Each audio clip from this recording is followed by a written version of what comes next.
Hai English with Rangga. Hari ini kita akan belajar suatu materi yang sangat sederhana dan bisa teman-teman gunakan di keseharian, yaitu bagaimana teman-teman itu bisa minta maaf dan mengekspresikan rasa penyesalannya. Oke, langsung aja ke papan tulis. Mungkin teman-teman sering mendengar di keseharian ya, ketika bikin salah itu dengarnya I'm sorry yang artinya saya nyesel, I apologize yang artinya saya minta maaf, dan forgive me, maafin saya. Dan saya akan menambahkan ekspresi-ekspresi lainnya, kalimat-kalimat lain yang bisa teman-teman gunakan ketika minta maaf. Jadi ada 4 yang mau saya share teman-teman. So, misalnya yang paling sederhana dulu ya, nomor 1, my bad. So, ini adalah kalimat ringan yang ketika teman-teman itu misalnya nginjek kaki orang atau nggak sengaja ngapain ya, nggak sengaja nabrak orang di jalan gitu, bisa bilang my bad, salah saya atau salahku. Oke, memang ini ekspresi yang sangat ringan, jadi ini bisa digunakan di lingkungan sosial aja, pertemanan, atau mungkin ke orang-orang yang dekat aja. Sorry, it's my bad. Oke, and then yang kedua ada I did not mean to. Ini maksudnya adalah saya nggak sengaja atau saya tidak bermaksud. I did not mean to. Misalnya apa ya? Ruin your day. Saya nggak bermaksud merusak harimu.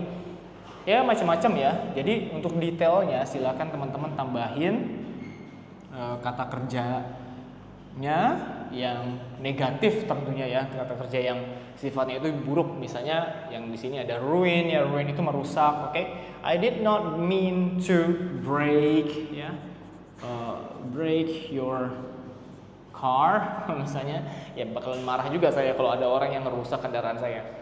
Oke, jadi ini ingat ya, artinya adalah saya tidak bermaksud atau saya tidak berniat. Oke, lanjut lagi yang ketiga, I should not have. Apa ya kira-kira ya? Should ini kan harus ya. Have ini apa ya? Oke, ini kalau nggak selesai memang dia kayak gantung kalimatnya, karena memang belum selesai kalimatnya ini. I shouldn't have. Apa ya? I shouldn't have left the key inside. Oke, jadi ini kasusnya adalah dia ninggalin kunci mungkin di rumah, terus dia pergi keluar, terus orang mau masuk nggak bisa jadinya ya. I don't know, mungkin contohnya begitu.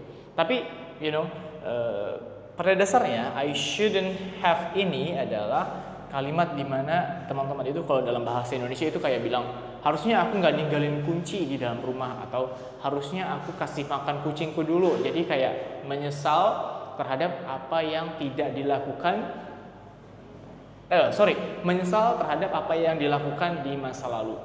Oke, jadi misalnya saya nggak sengaja ngambil sendal orang ya waktu di sholat Jumat gitu ya, nggak sengaja, terus saya bawa pulang, terus ada orang datengin, itu sendal saya, terus saya bilang gini, oh maaf ya, harusnya saya cek dulu.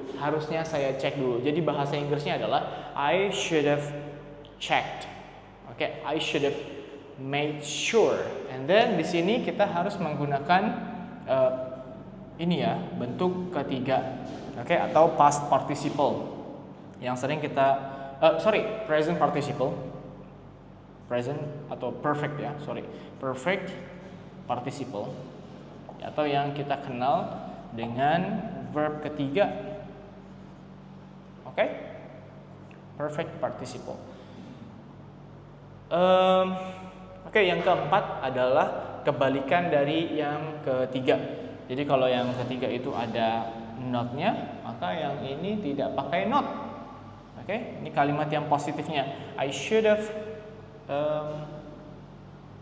seen. Nggak enak kayaknya kalau seen. Apa ya yang enak ya kata kerjanya? I should have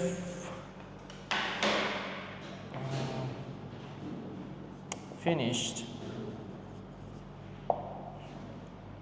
my job first.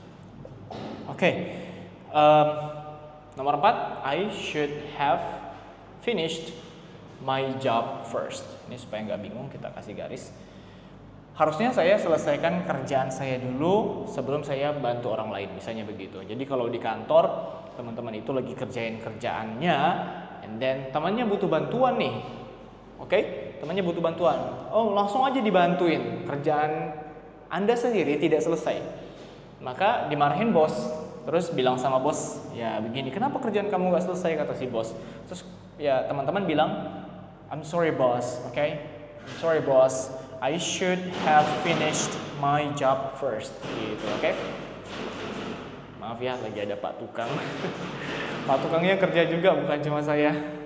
Oke, jadi ini cara bacanya. Cara bacanya itu boleh should have ya, should have. Kalau yang ini I shouldn't have. Okay. Ini ya namanya adalah contraction. Jadi contraction itu ketika teman-teman ngerapetin dua kata dan disebut menjadi satu kata. I should have finished my job first. Lalu yang untuk ketiga adalah I shouldn't have left the key inside. Ingat ya, kita harus menggunakan perfect participle atau kata kerja bentuk yang ketiga untuk melengkapi si I should have dan I should not have ini, oke? Right, itu saja untuk materi kita hari ini. Thank you for watching and I'll see you in the next one. Bye bye.